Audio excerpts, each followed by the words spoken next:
কেকের রেসিপি তো আমি অনেক দিয়েছি। মিষ্টি কেক কী করে বানাতে হয় জানেন? তা দেখতে থাকুন আমি কিভাবে মিষ্টি কেক বানাচ্ছি।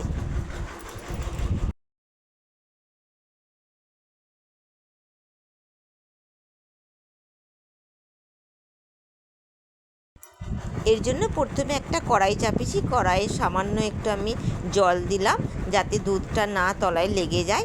তারপর আমি 1 লিটার দুধ ফুটিয়ে রেখেছিলাম, সেই ফুটানো দুধটাই ওর মধ্যে দিচ্ছি, দিয়ে এবার এটা জাল করতে হবে।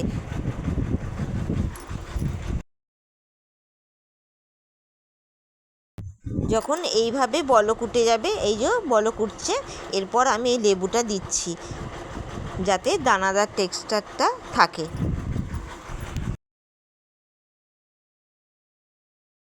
এরপর ওই নড়াতে নড়াতে আমি একটা এলাচ ফাটিয়ে দিয়েছি, আর 1 কাপ চিনি দিলাম, আর অল্প একটু গাওয়া ঘি ওর মধ্যে দিয়ে খালি এবার নড়াতে থাকতে হবে 15 মিনিট ধরে।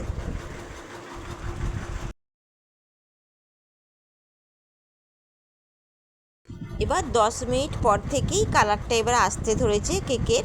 এবার এটা আমি নড়িয়েই যাব। এবার একটা লম্বা কাপ নিয়েছি, ওতে একটা বাটার পেপার লাগিয়ে তার মধ্যে একটু ঘি লাগিয়ে রেখে দিয়েছিলাম। এরপর এই মিশ্রণটা যেটা রেডি হয়ে গেছে, আরও 5 মিনিট নড়িয়েছিলাম, তারপর ওর মধ্যে ঢেলে 2 ঘন্টার জন্য ঢাকা দিয়ে রেখে দিতে হবে।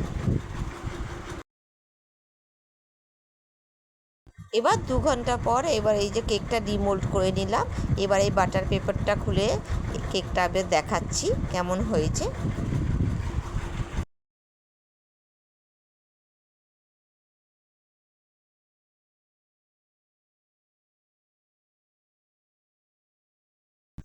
আমার রেসিপি মিল্ক কেক একদম রেডি।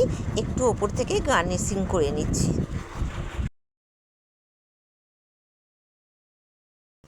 দেখলেন তো কিভাবে বানালাম মিষ্টি কেক, মানে মিল্ক কেক। এভাবেই বানাবেন। আরও বেশি দুধ দিলে আরও বড় কেক হবে, যেমন আপনি জিনিস দেবেন তেমনিই হবে।